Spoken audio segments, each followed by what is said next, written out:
ये दौरे की शुरुआत हमारी सुबह जब हुई तो उसी में हमारी यात्रा का पूरा निचोड़ भी आ गया और उसका आनंद भी आया जब यहाँ इस स्थान पर जर्मनी के हमारे बावरिया स्टेट के मंत्री और ख़ासकर स्टेट चांसलरी प्रमुख डॉक्टर हरमन से मुलाकात हुई और उनसे विस्तार से बात हुई, जिसमें उन्होंने कहा कि मध्य प्रदेश और जर्मन खास करके अपने देश से और जर्मन के बीच अतीत का रिश्ता भी बहुत मजबूत रहा है। और उससे बड़ी बात कि हमारे यहाँ अब आबादी के रेशों में इस बात की आवश्यकता है कि आप हमारे यहाँ प्रशिक्षित लोगों को भेज सकते हैं और हम अपनी टेक्नोलॉजी आपको दे सकते हैं। तो दोनों राज्य, दोनों देश मिलकर के इस तरह से विकास के नए दरवाजे खोलते हैं। खासकर जर्मनी की टेक्नोलॉजी का हमारा अपना मध्य प्रदेश में पुराना संबंध भी है, लेकिन ये दुनिया भर में अलग ढंग से जानी जाती है। नवीन तकनीक के बलबूते पर द्वितीय विश्व युद्ध के बाद जर्मनी जिस ढंग से एक आर्थिक समृद्धशाली ताकत बनकर निकला है, ये दुनिया के सामने बड़ा आदर्श उदाहरण भी है। और मुझे इस बात की प्रसन्नता है कि जो कहते हैं वो करके दिखाते हैं। और कम आबादी के बाद भी, मोटे तौर पर जर्मनी की आबादी 8.25 करोड़ है, लेकिन आज ये 5वीं अर्थव्यवस्था है दुनिया के सामने। यही अपने आप में प्रमाण है कि हमारे लिए इनसे सीखने के लिए बहुत है।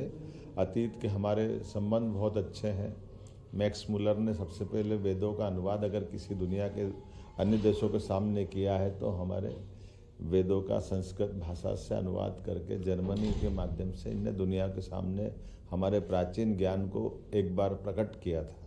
और अब वो नहीं, ऐसे कई उदाहरण हैं। और अतीत में हमारे इस संबंधों को, इनकी टेक्नोलॉजी को, इनकी अच्छाई को सीखते हुए दोनों देशों के अंदर खासकर मध्य प्रदेश और बावरिया स्टेट आगे बढ़े, ये हमने संकल्प किया है।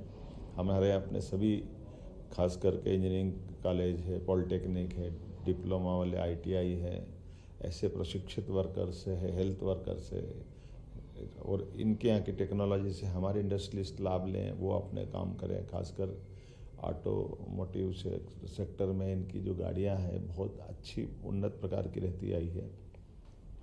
कई चुनौतियां भी हैं, उस चुनौतियों में हम और ये साझा एक दूसरे की मदद करते हुए वर्तमान के समय में एक दूसरे के साथ से आगे बढ़े। मैं उम्मीद करता हूं कि हमारे दौरों के बावजूद हम जब अपनी वैश्विक स्तर की एक बड़ी कॉन्क्लेव करने वाले हैं, उसमें इनको हमने आमंत्रित भी किया है। और ये हम अलग अलग प्रकार से लोगों से मिलते हुए इंडस्ट्रियलिस्ट से भी बात करेंगे, कंपनियों से भी बात करेंगे। एक अच्छी बात उन्हें कही कि हमारी आधिकारिक स्तर की जो कठिनाइयाँ आती है एक दूसरे के राज्य के अंदर लोगों को भेजने में, टेक्नोलॉजी देने में, तो ब्यूरोक्रेट्स लेवल पे आने वाली कठिनाइयों को वो भी कम करेंगे और हम भी कम करेंगे और अधिकतम सुगमता के साथ व्यापार व्यवसाय को मदद मिले, इस दिशा में आगे बढ़ना है।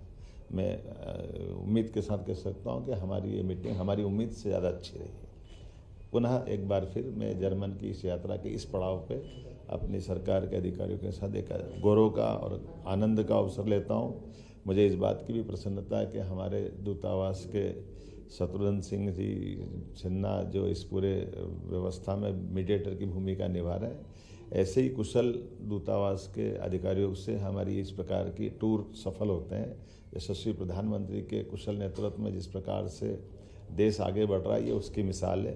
मैं माननीय प्रधानमंत्री नरेंद्र मोदी जी को भी धन्यवाद देता हूँ, जिनने हमको इन सारी व्यवस्थाओं के लिए इस स्थिति में पहुँचाया कि हम अपनी बात को अच्छे से कर भी रहे हैं और अच्छे से अपने राज्य के युवाओं को, बेरोजगारों के लिए, किसान, महिला, सभी प्रकार के लोगों के लिए बड़ी संभावना का द्वार खोल रहे हैं।